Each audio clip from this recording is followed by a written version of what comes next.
Hello guys, good morning. So, bali ngayon guys, ituturo ko sa inyo kung paano natin matrack yung status ng delivery ng ating passport. So, ang una natin gagawin is yung pupunta tayo sa um, Google Chrome. Then, enter nyo lang yung Air 21 tracking.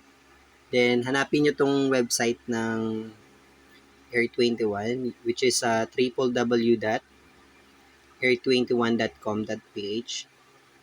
Then once na mahanap nyo, i-click nyo lang siya. Then ito yung magpa-pop up sa screen ng mga phone nyo, or if you are using desktop or laptop, ganyan din yung lalabas. So merong option dito na nakalagay na EDFS shipment tracking tsaka DFS shipment tracking. So wala namang pinagkaiba to. As long may na-receive kayong tracking number from Air 21, all you have to do guys is yung ilagay nyo lang siya dito sa tab na to. Yan. Yan. Yung una pala, akala ko yung ilalagay dito sa shipment tracking is yung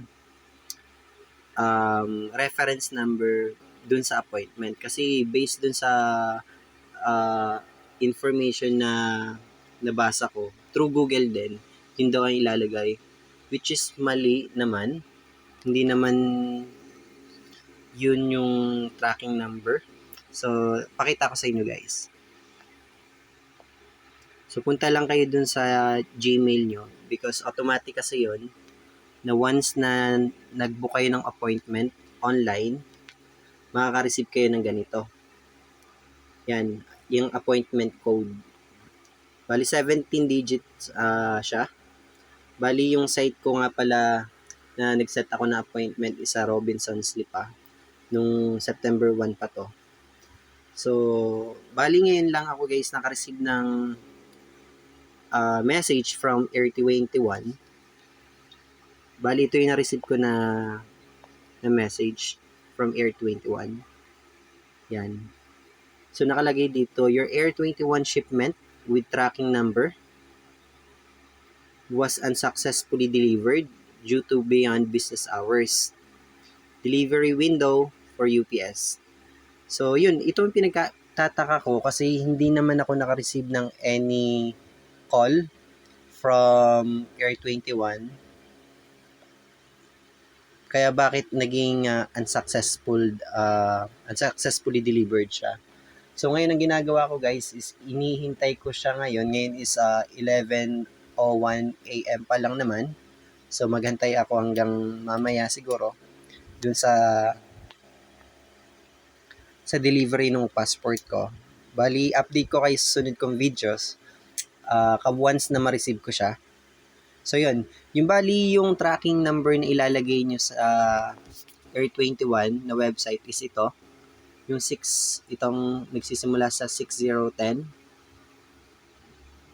Hindi lang ako sure kung pare-parehas lang sila na nag-start sa 6010, yung first 4 number.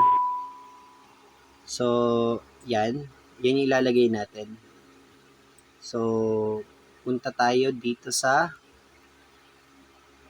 website ng Air 21. So, bali yung kaninang sinasabi ko na tracking number na 17 digit, yun na galing sa appointment. Ito. Once na i-click mo siya, ito yung lalabas sa screen nyo. Shipment tracking number is not found. Please recheck the number and try again. So yun sinasabi ko na hindi pala yun yung ilalagay dito.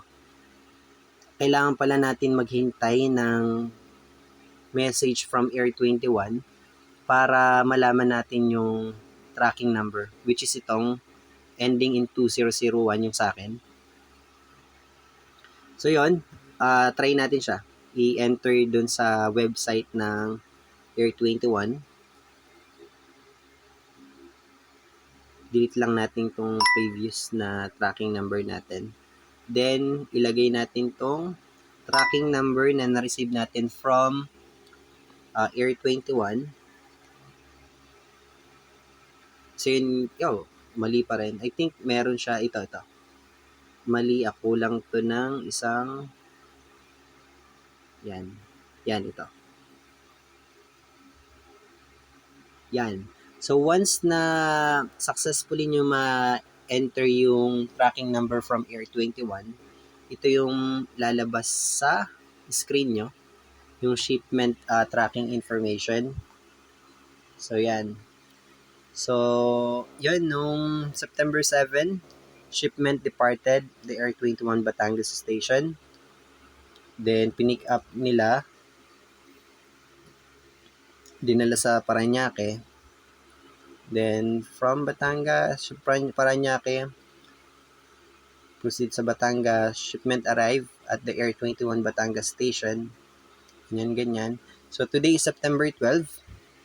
Ang nakalagay dito is shipment is on Air21 vehicle for delivery. So, kaya naman, ang gagawin ko ngayon is maghihintay ako within the day kung dadating ba yung passport ko o hindi.